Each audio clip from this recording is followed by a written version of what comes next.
Hi, we're the Lobbies. That's Ali. And that's Paul. We're exploring Australia aboard our sailing catamaran. Along with our sailing cat, Scuttlebutt. And you can come along for the adventure.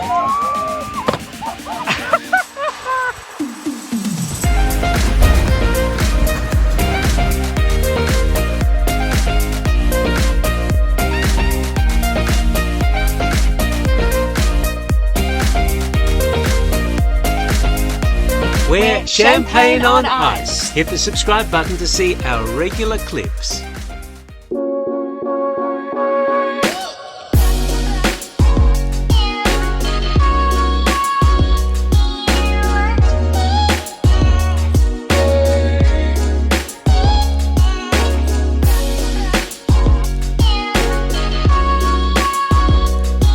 After all the rough seas and cold, wet La Nina weather we faced on our 1,000 nautical mile trip from Newcastle to the Whitsundays, our arrival in the islands themselves couldn't have been more glorious.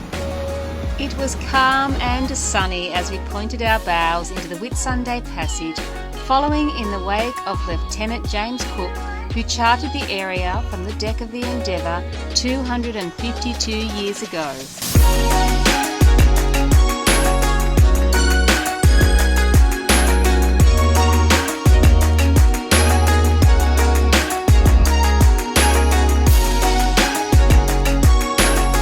The Whitsundays is a collection of around 100 islands and islets off the Queensland coast, stretching from Mackay to Bowen.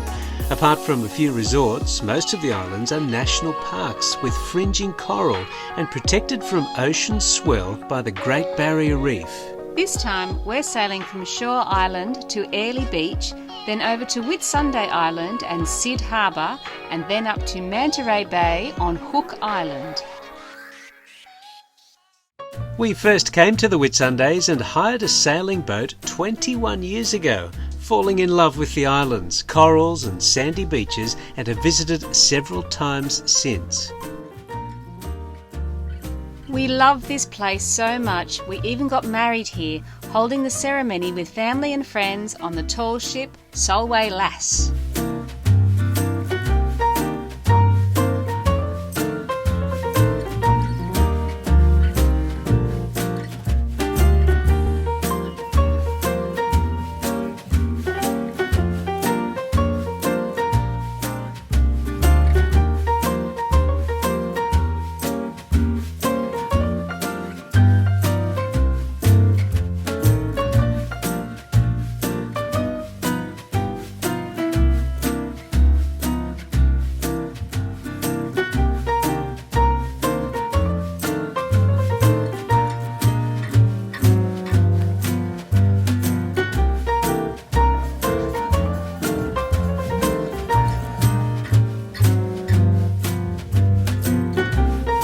So to sail all the way here on our own boat is super special for us, with the added bonus of having months, not weeks, to enjoy our peregrination.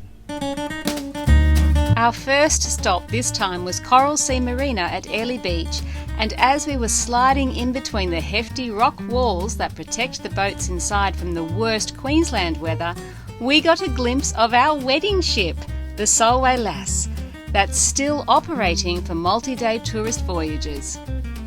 Snugly in our berth for a few days, we celebrated with a beautiful sunset dinner by the water.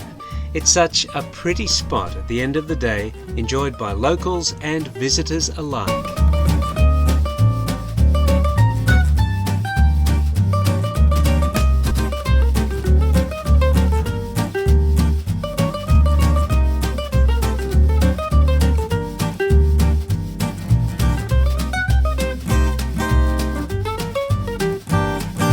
Marinas sparingly because they're quite expensive, but Lobby needed some help from the mechanic to resolve an engine issue, and it was a good chance to shop with the use of the courtesy car. Are we driving?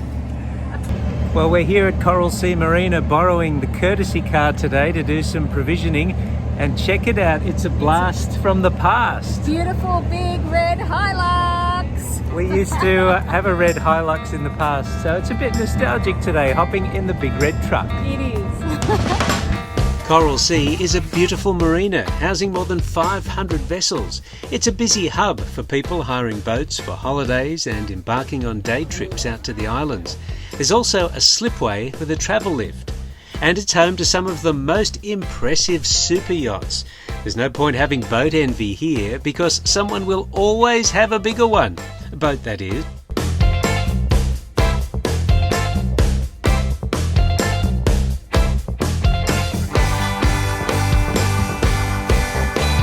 And parked amongst all the super yachts is our favourite, Solway Lass.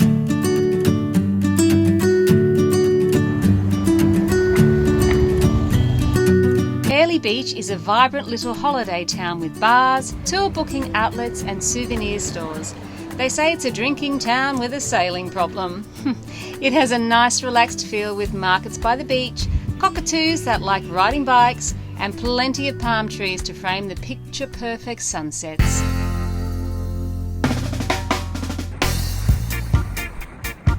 But our heart is in the islands, so with the jobs done we were out of town and sailing away, past the first of the post-COVID cruise ships to anchor off Airlie for the day.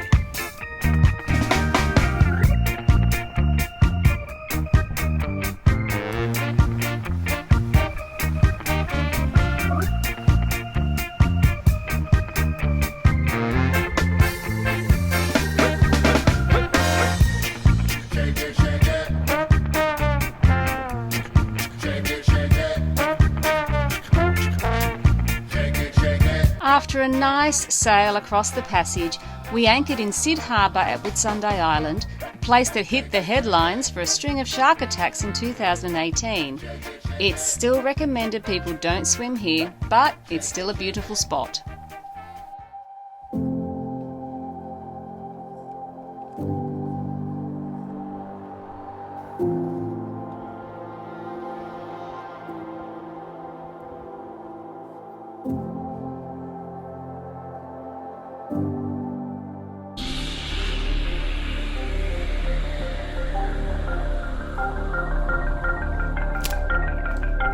From Sid Harbour we set out on a short bushwalk, but took a wrong turn at Albuquerque and wound up with a full-on hike.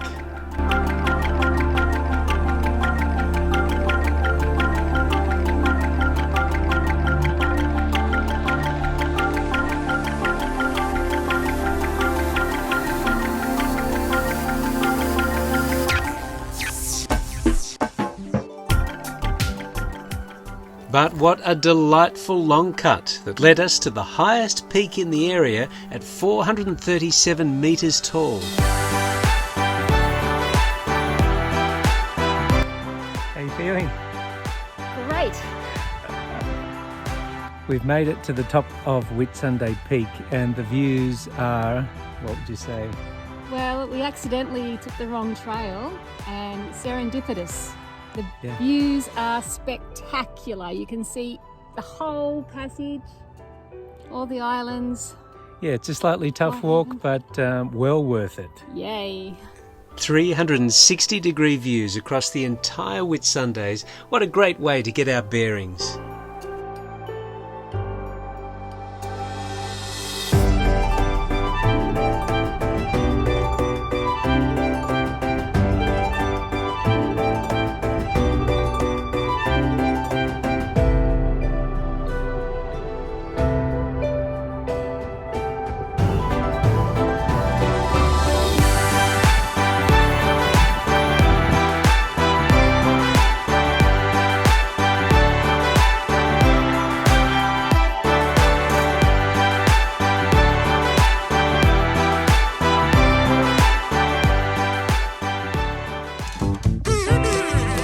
Arriving back at the beach, the tide had left our dinghy high and dry.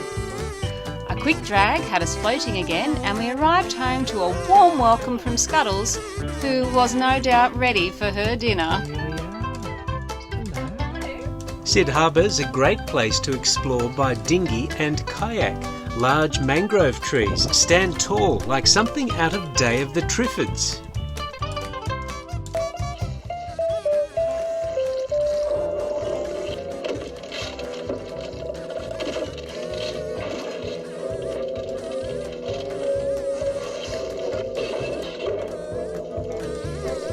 There's supposedly some fish in here too, but I couldn't catch any. Another walk from Sid Harbour takes you through a delightful bush track to Dugong Beach. We're on the Dugong Beach track in Sid Harbour today, and there's a bit of a hold-up. There's some local traffic on the trail. But sharing the path now is taken to a new level.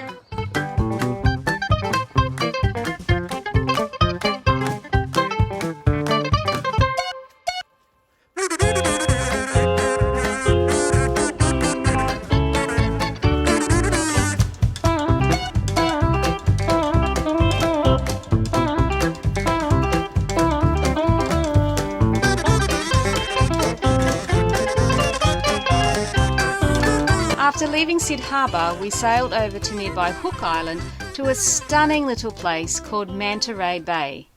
We'd heard that there were some nice fish to see here, and judging by the constant stream of tour boats disgorging dozens of snorkelers at a time, we figured it was pretty good.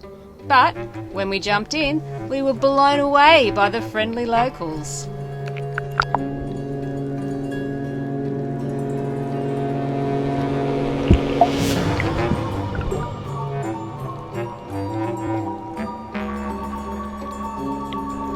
This fella is George. He's a hump-headed Maori wrasse and has no problem coming in close to say hello. I was wondering what George sounded like.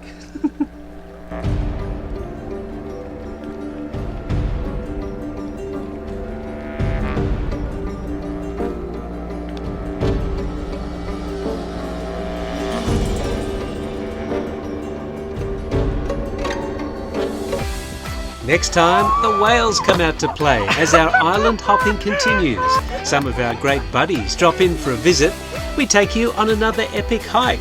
Scuttles gets vacuumed and we get walloped in the Whitsunday Passage.